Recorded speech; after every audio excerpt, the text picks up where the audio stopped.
సత్యనారాయణ వ్రతకథ సంక్షిప్త విధానము. మనకి చిన్నప్పటి నుంచి సత్యమనే పలకాలి, ప్రియముగా పలకాలి. అలాగే ఇతరులకు మనపై ఇష్టం పుట్టేందుకు అసత్యాన్ని ఎప్పుడూ చెప్పకూడదు. సత్యంలోనే దైవం ఉంటాడని చెబుతోంది మన సనాతన ధర్మం. అటువంటి సత్యమే మూర్తి రూపాన్ని ధరించి అన్నవరంలో కొలువై ఉన్నాడు.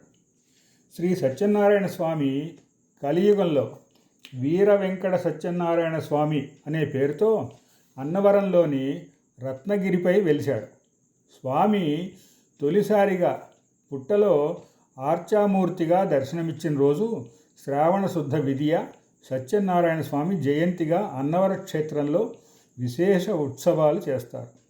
స్వామి భక్తులు ఆనాడు వ్రతాన్ని కూడా ఆచరిస్తారు. సత్యనారాయణ వ్రతంలో ప్రధానమైనవి కథలు. అన్నవరం క్షేత్రంలో 9 కథలు ప్రసిద్ధంగా చెప్పుకుంటారు. సాధారణంగా మన ఇళ్లలో ఆచరించేవారు 5 కథలనే చెప్తారు. అన్ని పురాణ కథలకు మాదిరిగానే శ్రీ సత్యనారాయణ స్వామి వ్రత కథలు కూడా నైమిసారణ్యంలోనే ప్రారంభం అవుతాయి. ఈ వ్రతాన్ని ఎప్పుడైనా చేయవచ్చు. విశేషంగా వైశాఖ, శ్రావణ, మాఘ, కార్తీక మాసాల్లోనూ పౌర్ణమి, రవి సంక్రమణం, ఏకాదశి రోజుల చేయట శ్రేష్టం, విశేషం కూడా. మనలో అందరికీ తెలిసిన వ్రతం, ఎక్కువసార్లు చేసుకున్న వ్రతం కూడా సత్యనారాయణ వ్రతమే. ఎందుకంటే మన ఇళ్లలో జరిగే ప్రతి శుభకార్యంతో పాటు సత్యనారాయణ వ్రతం చేసుకోవటం ఒక ఆనవాయితీగా వస్తోంది. వ్రత కథలో చెప్పినట్లు ప్రతి నెల పౌర్ణిమకు కానీ ఏకాదశికి కానీ వ్రతం చేసుకోవాలనే కోరిక చాలామందికి ఉన్నా వ్రతం చేయించేవారు దొరకక కానీ కలశము, మంటపారాధన, నవగ్రహ ప్రతిష్ట, అష్టదిక్పాలకుల ప్రతిష్ట వగైరా వంటివి తెలియక వెనుకాడేవారు ఎందరో. అట్టి వారికి ఒక సూచన. నెల నెలా వ్రతం చేసుకుని సంకల్పించిన వారు ప్రతిసారి వ్రతమునకు ఇవి అన్నీ లేకున్నను సంకల్పము చెప్పుకొని గణపతి పూజ గావించి కృష్ణ లేక విష్ణు మరియు లక్ష్మీ అష్టోత్తరములు పఠించి కథను చదువుకున్నను విన్నను వ్రతఫలము లభించగలదు. ఎందుకనగా సత్యనారాయణ వ్రత కథలోనే చివరి అధ్యాయంలో వ్రతము చేసుకున్న వారితో పాటుగా వ్రత కథ చదివిన వారికి విన్నవారికి కూడా పూర్తి వ్రతఫలము లభించునని, వారి పాపములు సత్యదేవుని కృపచే నశించునవి అని చెప్పబడినది. అందుచే భక్తజనులందరూ తమ తమ వీలుని బట్టి సత్యదేవుని పై విధముగా ఆరాధించి తమ కోరికలను నెరవేర్చుకొనుదురుగాక. అథ సత్యనారాయణ వ్రతకథ. ప్రథమోధ్యాయ ప్రారంభ. ఒకానొక సమయమందు శౌనకాది మహాములు నైమిసారణ్యమును ప్రవేశించి అందు ఉండడి వ్యాస శిష్యుడు పురాణ ప్రవక్తియగో సూత పౌరాణికులను చూచి ఒకానొక ప్రశ్న చేసిరి. ఓ సౌత పౌరాణికుడా, పురుషుంచే కోరంబడు ఐహిక పుత్ర పశ్వాది ఫలంబులు, స్వర్గాది ఆముష్కిక ఫలంబులు ఇవి ఏ వ్రతాదుల చేత లేక చాంద్రాయణాది ఏ తపో విశేషముల చేత సిద్ధించును, వానిని వినుగోర్చున్నాము కాన వచింపమనిరి. ఓ శౌనకాది మహాములారా, మీరు చేసిన ప్రశ్న వల్లనే నారద మహాముని విష్ణుమూర్తిని అడుగుగా భగవంతుడు శ్రీ విష్ణుమూర్తి నారద మహామునికి వచించిన చందంబు నేను మీకు వచించేదను, సామూహిక చిత్తులై వినుడు. ఓ శౌనకాది మహాములారా, ఒకానొక కాలమందు యోగీశ్వరుడు నారద మహాముని లోకానుగ్రహం కోరినవాడై సకల లోకములందు సంచరించు క్రమముగా మనుష్యలోకముని గీతించి ఆ మర్త్యలోకమునందు నానా యోనులందు జనించుచు నానా క్లేశములు అనుభవించుచు జన్మాంతర పాపకర్మముల చేత బాధపడుచుండెడి జనులను ఆలోకించి ఇట్టి కష్టములు అనుభవించుండి జనులకు ఏ ఉపాయం చేత ఈ దుఃఖములు తొలగని యోచించి ఆ నారద మహాముని విష్ణులోకమునికి ఏగి ఆ విష్ణులోకమునందు నిర్మల స్ఫటిక వర్ణము కలిగి 4 భుజములందు శంఖ చక్ర గదా పద్మయుక్తుడై వనమాలలచే అలంకృతుడై ప్రకాశించుండి శ్రీ మహావిష్ణువును వీక్షించి పరమానందభరితుడై ప్రార్థన చేయుటకు ఆరంభించను. ఓ భగవంతుడైన శ్రీకృష్ణమూర్తి, నీవు మనోవాక్కులకు అతీతమైన రూపం గలవాడవు, అపరిమితమైన శక్తి గలవాడు, మరియు అనంత కళ్యాణ గుణములకు ఆధారభూతుడవు, సకల ప్రపంచమునకు ఆదిభూతుడవు, భక్తుల యొక్క దుఃఖము నశింపజేయవాడవు అని నారద మహాముని చేసిన ప్రార్థనలను శ్రీమన్నారాయణమూర్తి ఆకర్ణించి నారద మహామునికి సవిస్తరముగా ఇట్లు చెప్పదొడంగాను.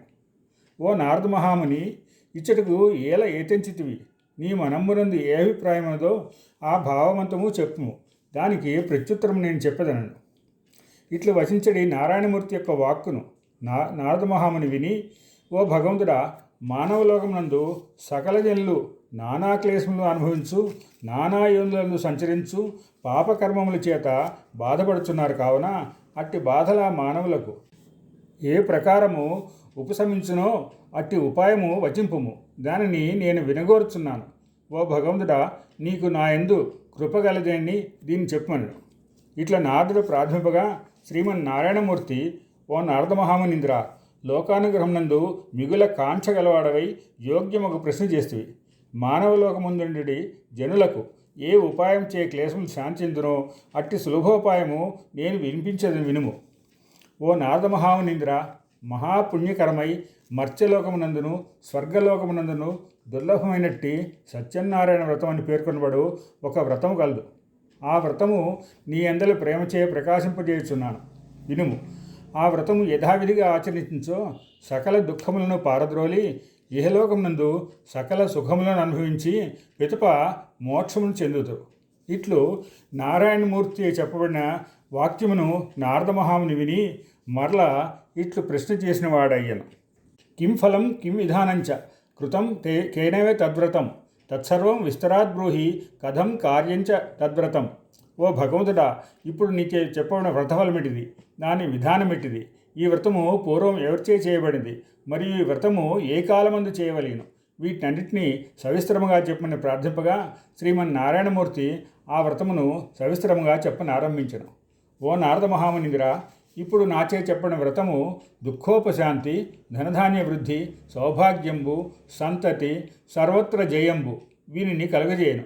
కావున ఈ వ్రతమునకు ఇది ఫలమని ఎరుగవలేను. మరియు ఒకానొక మాసమందు ఒకానొక దినమందు మానవుడు భక్తి శ్రద్ధలు గలవాడై ప్రదోషకాలమున ఈ వ్రతమును ప్రారంభింపవలేను.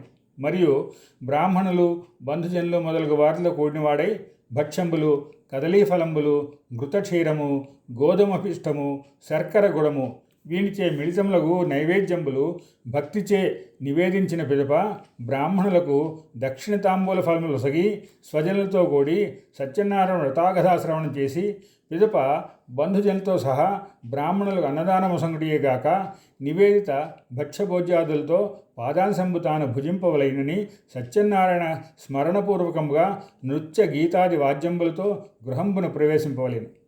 ఇట్లా మానవులు చేసిరేని ఇష్టసిద్ధి కలుగును. మరియు విశేషంగా కలియుగమునందు ఈ సత్యనారాయణ వ్రతము ఫలసిద్ధికైన లఘోపాయము. భగవంతుడు శ్రీమన్నారాయణమూర్తి నారద మహామునికి ఎరింగించినని సూత పౌరాణికుడు శౌనకాది మహాములకు చెప్పినవాడాయన. ఇది ప్రథమోధ్యాయ సమాప్త్యః. అథ ద్వితీయోధ్యాయః. ఓ ఋషులారా, ఈ వ్రతము పూర్వం ఎవరిచే ఆచరించబడిదో దాన్ని చెప్పుచున్నాను వినుడు. రమ్యమగు కాశీపట్నం నందు విశేష దరిద్రుడగు బ్రాహ్మణుడు గలడు. అతడు ఆకలి దప్పులచే మిగుల వ్యాకులుడై నిత్యము భూమి యందు సంచరించుండెను. దుఃఖితుడుగా బ్రాహ్మణుని వీక్షించి శ్రీమన్నారాయణమూర్తి బ్రాహ్మణులందు వాత్సల్యము గలవాడుగాన వృద్ధ బ్రాహ్మణ రూపను స్వీకరించి ఆ బ్రాహ్మణుకు ప్రత్యక్షమై, ఓయి బ్రాహ్మణుడా, విశేష దుఃఖము గలవాడవి ఎందుకొరకు భూమి యందు సంచరించున్నావో దాన్నంతే వినగోరుచున్నాము, చెప్పుమా అని ఆదరించి అడిగాను. ఇట్లా భగవంతుడు నారాయణమూర్తి యొక్క వాక్కును విని, నేను అతి దరిద్రులను, భిక్షార్థము భూమి అని తిరుగుచున్నాను, మీకు ఏదైనా ఉపాయం తెలిసిన కృపచే ఆనతీయవలనని బ్రాహ్మణుడు వచించాడు. ఓ బ్రాహ్మణుడా, నీవడిగిన ప్రశ్నకు ఉత్తరము చెప్పుచున్నానని వృద్ధ బ్రాహ్మణ రూపుడైన నారాయణమూర్తి ఇట్లు చెప్పదొడంగారు. సత్యనారాయణ పేరుగా విష్ణువు వాంఛితార్థములు ఇచ్చువాడు. కావున మనుష్యుడు ఏ వ్రతము ఆచరించినా దుఃఖములు చేయ విడువబడినో అట్టి సత్యనారాయణ వ్రతము నీవు చేయమా అని ఆ వ్రతం యొక్క ఆచరణ విధానం అంతేను బ్రాహ్మణుడికి వచించాను. పిదప సత్యనారాయణ రూపుడగు వృద్ధ బ్రాహ్మణుడు అచ్చట్నే అంతర్ధానమైంది. పిదప ఆ బ్రాహ్మణుడు వృద్ధ బ్రాహ్మణ రూపుడగు నారాయణుడు చెప్పబడిన వ్రతము ఆచరించుటకు యత్నించి ఆ రాత్రి నిద్రను వదిలి ఏకాగ్ర చిత్తుడై ప్రాతకాలంనే లేచి సత్యనారాయణ వ్రతం చేయ ఉపక్రమించి ఆ వ్రతము పరిపూర్ణముగా నడుచుటకై ధనార్జనమునందు ఆసక్తి కలవాడై సంచరింపగా ఆ దినమందే విశేష ద్రవ్యమును ఆర్జించి బంధువులు తానును ఏకమై సత్యనారాయణ వ్రతం చేసి ఆ వ్రతమహత్యం వలన సర్వదుఃఖములను పోగొట్టుకునేవాడై సర్వ సంపదలు గలవాడాను. అది మొదలు ఆ బ్రాహ్మణుడు ప్రతిమాసమందును సత్యనారాయణ వ్రతం చేసి సర్వపాప నివృత్తి గలవాడై దుర్లభగు మోక్షం చెందెను. కావున ఈ భూమి యందు ఏ మనుజుడు ఎప్పుడు ఈ వ్రతం ఆచరించునో అప్పుడే సర్వ దుఃఖములు నశించును. ఇట్లని నారాయణమూర్తి నారద మహామునికి వంచెను. ఇట్లా నారాయణుని చెప్పబడిన దాన్ని ఓ శవనకాది మహాములారా మీకు నేను వచించితిని, ఇంకా ఏమీ అడగగోరదరను. ఇటుల సూతుడు వచించిన పిదప శవనకాది మహాములు ఓ సూత పౌరాణికుడా, ఆ బ్రాహ్మణుని వల్ల వినబడి ఈ వ్రతమును భూమి యందు ఎవరిచే ఆచరించబడిదో దాని క్రమమంతయు శ్రద్ధతో వినగోర్చున్నాము కాన చెప్పవలేనని ఋషులు అడిగిరి.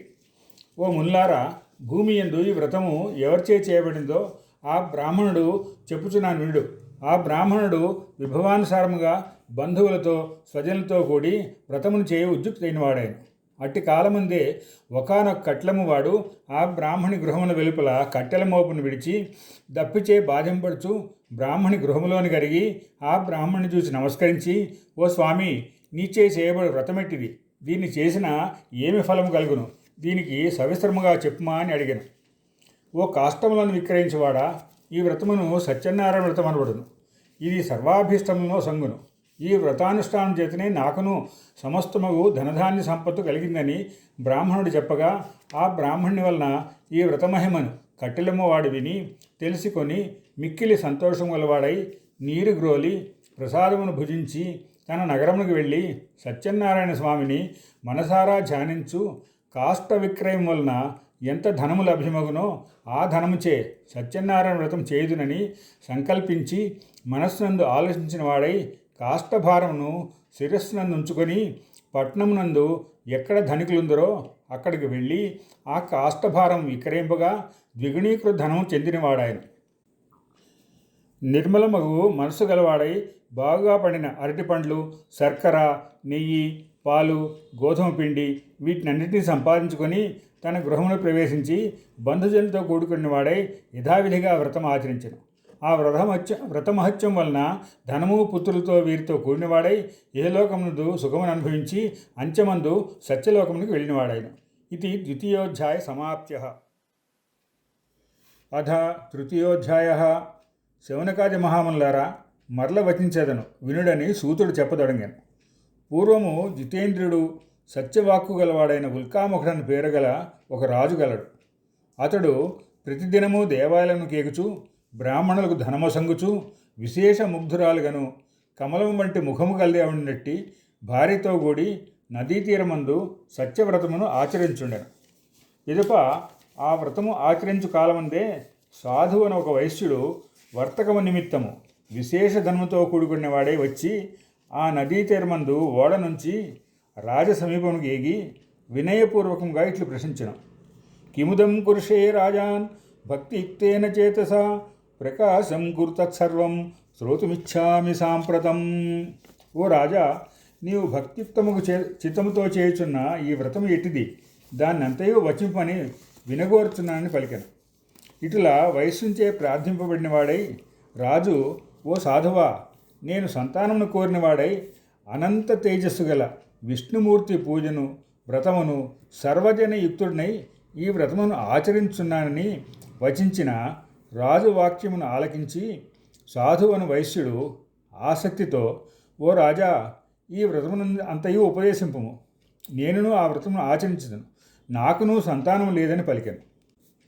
ఈ వ్రతం వలన సంతతి కలుగునని నిశ్చయించిన వాడై రాజుచే ఉపదేశం పడిన ఆ వైశ్యుడు బేరమును త్యజించి సంతోషం గలవాడై గృహమునికి ఏగి భార్యకు ఈ సత్యనారాయణ వ్రతం చేసిన సంతానకరమని చెప్పి ఎప్పుడు నాకు సంతానం కలుగునో అప్పుడు ఈ వ్రతము చేయొచ్చునని భార్యకు లీలావతితో చెప్పినవాడాయన. ఒకానొక దినమందు ఆ సాధువు భార్యకు లీలావతి భర్తతో ఆనందచిత్తురాలుగాను ధర్మమందు ఆసక్తి కలదై కూడి ఉండగా సత్యనారాయణ అనుగ్రహం వలన గర్భవతి అయి 10వ మాసమందు లీలావతి కన్యారత్నము ప్రసవించాడు. ఆ కన్యక దినదినము శుక్లపక్ష చంద్రుని వల్లే వృద్ధి పొందాడు. పిదప ఆ కన్యకకు కళావతి అని నామకరణం చేసిరి.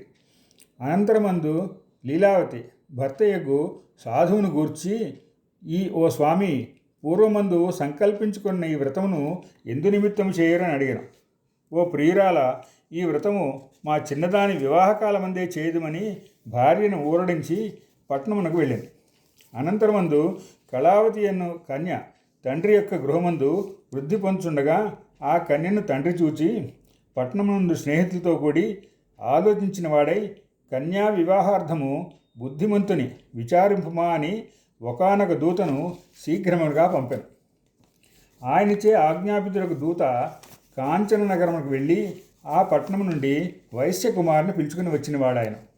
అట్లా వచ్చిన సుందరుడును బాలుడును మంచి గుణము గలవాడైన వైశ్యకుమారుని చూచి జ్ఞాతులతోడను బంధువులతోడను కూడి సంతోషముగా ఆ సాధువు ఆ కుమారునికి కన్యనిచ్చి యథావిధిగా పాణిగ్రహణం చేయించను. అటు వెనుక అభాగ్యం వలన ఆ కన్య యొక్క వివాహ సమయమందు వ్రతము చేయ మరిచినవాడాయన. దానిచే నారాయణమూర్తి కోపించినవాడాయన. పిదప కొంతకాలం జరిగిన వెనుక నిజకర్మ వశము చేత బేరము నిమిత్తము శీఘ్రముగా అల్లునితో కూడి చంద్రకేతు రాజకుమారుని నివాసమగు రత్నసానుపురం జని సముద్ర తీరస్థునగు ధనికుడగు అల్లునితో కూడా ఆ సాధువు బేరము చేయుచుండె. అట్టి కాలమందు సత్యనారాయణ స్వామి భ్రష్ట ప్రతిజ్ఞుడు సాధువును చూచి దారుణము కఠినముగు గొప్ప దుఃఖము కలుగునని సాధువు వయస్సునికి శాపం విడినవాడాయన. పిదప ఆ దినమందే ఒకానొక చోరుడు రాజు యొక్క ధనమును తీసుకొని ఎక్కడ వయస్సులుండరో అక్కడికి వచ్చి తన వెంట వచ్చు భట్లను చూచి భయపడి ఆ వయస్సుడు ఉండు చోట ధనముంచి ఆ చోరుడు కనపడక దాగినవాడాయన. అటు వెనక ఎక్కడ సజ్జనుడు కోమటిండెనో అచ్చడికి భట్లు వచ్చి వానిని బంధించి పిదప సంతోషంతో రాజు వద్దకు తీసుకుని పోయిరి. రాజు వారిని వీక్షించి, 2 దొంగలను తీసుకుని వచ్చితిమి, వీరిని చూచి ఆజ్ఞ ఇవ్వాలని వేడిరి. పిదప రాజుతే ఆజ్ఞాపితులై ఆ ఇరువురిని దృఢముగా బంధించి మిక్కిలి భయంకరము కఠినమగు కారాగృహం నందు నిలిపినవారైరి. అటు పిమ్మట చంద్రకేతు మహారాజు ఆ వయస్సుల ధనమంతియు తీసుకునేవాడాయన. పిదప సత్యనారాయణ స్వామి శాపం వలన గృహమందు భార్యయు అతి దుఃఖితురాలైన మరియు చోరుల చేత ఇంటి యందు ఉండు ధనము అపహరించబడిన. ఆ వయస్సుని భార్య మనోవ్యధ చేతను వ్యాధులతోనూ బాధితురాలుగాను ఆకలి దప్పి వీనిచే అతి దుఃఖితురాలుగాను అన్నము లేక చింతతో కూడిందై ప్రతి గృహమునను తిరుగుచుంటే కాక కళావతి అని కూతురు కూడా ఆ తీరుననే తిరుగుచుండారు. పిదప ఒకానొక దినమందు ఆకలిచే బాధితురాలై తన మందిరం నుండి బయలువెడలి రాగా ఒక స్థలమందు ఒక యువతి సత్యనారాయణ వ్రతం చేయుచుండా ఆ వ్రతంను చూసి ఆ కథను విని వరములు కోరి ప్రసాదమును భక్షించి రాత్రి ఇంటికి వెళ్ళాను. ఇటులో వచ్చిన కళావతిని తల్లి చూచి ప్రేమచే, ఓ కూతురా, రాత్రి ఎచ్చట ఉంటివి, నీ మనస్సునందు ఉండేది ఏమి అని అడుగగా, అమ్మా, ఒకానొక బ్రాహ్మణ గృహమునందు కోరిన కోరికలు ఇచ్చు సత్యనారాయణ వ్రతం చేయుచుండగా అది చూచుంటునని పలికెను. ఆ వాక్యమును తల్లి అయిన లీలావతి విని సంతోషముతో సత్యనారాయణ వ్రతం చేయ ఉద్యుక్తుడై బంధువులు స్వజనులు వీరులతో కూడి వ్రతమును చేసి, ఓ స్వామి, నా భర్తయ్యను అల్లుడును శీఘ్రముగా ఇంటికి రావలేను. నా భర్త యొక్క అపరాధము అల్లుని యొక్క అపరాధము క్షమిపమని స్తోత్రం చేసింది. శ్రీ నారాయణమూర్తి ఈ వ్రతం చే సంతోషించి చంద్రకేతు మహారాజునకు స్వప్నమునందు దర్శనమిచ్చి, ఓ చంద్రకేతు, కారాగృహం నందు ఉంచబడిన వైశ్యులను విడుదల చేయము, నీచే గ్రహింపబడిన వారి ధనమును ఇమ్ము. అట్లా ఇవ్వకున్నా నీ రాజ్యమును ధనమును పుత్రులను నిన్నును నశింపజేయుచున్నానని శ్రీనారాయణమూర్తి నుడివి మాయమయ్యాడు. అటు వెనుక ప్రాతకాలమందు రాజు సర్వజనులతో కూడి సభామధ్యమందు కూర్చున్న సమయమందు తనకు కలిగిన స్వప్నము చెప్పి బంధింపబడి ఉండు ఆ మహాత్ములకు ఆ వైశ్యపుత్రులను శీఘ్రముగా విడిపింపుడని చెప్పాను. రాజు వాక్యమును భట్లు ఆలకించి మహాపురుషులకు వైశ్యులకు విడిపించి విశేష వినయంతో కూడిన వారై వైశ్యులకు వేయబడిన సంకెళ్లను వదిలించి రాజు ఎదుట నిలిపిరి. అనంతరము మహాజనులకు వైశ్యులు చంద్రకేతు మహారాజుకు నమస్కరించి పూర్వ వృత్తాంతం తలుచు భీతిచే ఏమీ పలుకని వారైరి. రాజును వార్లను చూచి శాంతం వహించి దైవవశం వలన ఈ దుఃఖం సంభవించినది, ఇప్పుడు మీకేమీ భయం లేదని ఊరడించి క్షౌరకర్మములను చేయించి వస్త్రాలంకారములను ఇచ్చి సంతోషింపజేసి వైశ్యులకు తనచే గ్రహింపబడిన ధనమునకు ద్విగుణముగా ఇచ్చి, ఓ సాధు, నీ ఆశ్రమమునకు వెళ్ళుము అని సెలవిచ్చిన ఆ రాజునకు నమస్కరించి మీ అనుగ్రహం వలన పోయి వత్తుమని సెలవు పొందినవారాయరే. ఇది తృతీయోధ్యాయ సమాప్త్యః. అథ చతుర్థోధ్యాయః. ఇట్లా సాధువును వైశ్యుడు రాజు యొక్క ఆజ్ఞను పొందినవాడై మంగళాయతన పూర్వకంగా బ్రాహ్మణులకు ధనమొసంగి తన ఆశ్రమమునకు పోవుచుండెను. సత్యనారాయణ స్వామి త్రిదండ సన్యాసి వేషధారి అయి, ఓ సాధు, ఎలా చింతన చేయుచున్నారు? మీ ఓడయందు ఏమి ఉన్నదని అడిగాను. అప్పుడు మహాజనులకు వైశ్యులు మదించిన వారై విలాసముగా పరిహసించి, ఓ దండి, ఏమి అడుగుచున్నావు? నా ఓడయందు ధనమును అపహరించుటకే యత్నించుంటివా? అటుదేమీనూ లేవు. మా ఓడయందు ఆకులు అలమలు మొదలైనవి ఉన్నవి కానీ మరి ఒకటి ఏమీనూ లేవు అని అనగా ఆ వాక్యమును వినినవాడై ఆ సన్యాసి, ఓ సాధు, నీవు చెప్పిన వాక్యము సత్యం అగుగాక అని పలికి ఆ దండి శీఘ్రముగా కొంత దూరం పోయి సముద్ర తీరమందు వసించినవాడాయన. ఈ ప్రకారము దండి వెళ్ళిన పిమ్మట సాధు నిత్యకృత్యములను తీర్చుకునేవాడై లేచి ఓడ అందుండు లతాధికములను చూచి మూర్ఛితుడై భూమి ఎందు పడి కొంతసేపటికి తెలివిని పొంది పిమ్మట దుఃఖమును పొందాను. అప్పుడు అల్లుడు ఒక వాక్యమును పలికెను, ఓ మామ, ఎందుకు దుఃఖించడము? దండిచే శాపమివ్వబడింది. ఆ దండి సమస్తము చేయగల శక్తి గలవాడు. ఆ విషయమై సందేహం లేదు. కావున అతనినే శరణు వేడుము, కోరిన కార్యములు కాగలవని చెప్పాను.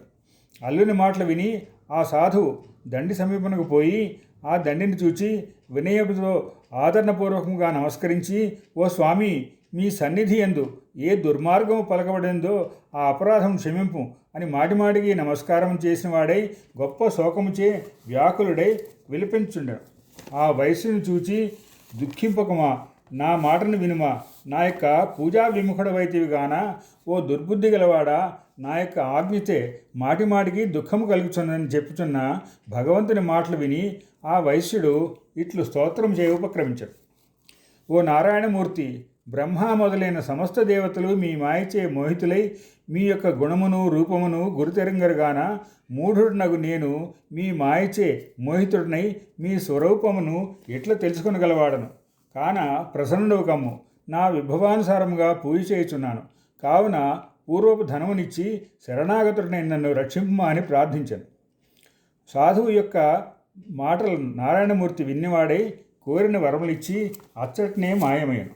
అటు వెనుక ద్రవ్యంచే నిండియుండు ఓడనెక్కి సత్యనారాయణ కరుణచే నా యొక్క కోరిక సఫలమైందని చెప్పుచూ జనులతో కూడి యథావిధిగా పూజించి సత్యనారాయణ స్వామి యొక్క అనుగ్రహం వలన మిక్కిలి సంతోషము గలవాడై ప్రయత్నం చేత ఓడను కదిలించి స్వదేశమునకు ప్రయాణమైన వాడాయను. అటు వెనుక సాధువు అల్లుని చూచి, ఓ అల్లుడా, నా యొక్క రత్నపురము చూడుమా అని తన ధనర్షకుడుగు భటుని పిలిపించిన వాడాయన.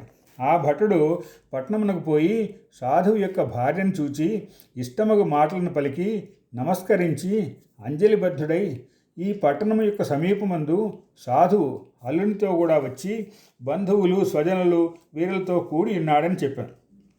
ఆ మాటలు విని మిక్కిలి సంతోషం గలదై ఆమె సత్యనారాయణ పూజ చేసి, ఓ కూతురా, సాధువు యొక్క దర్శనముకు పోదము రమ్మని కుమార్తెను పిలిచాను.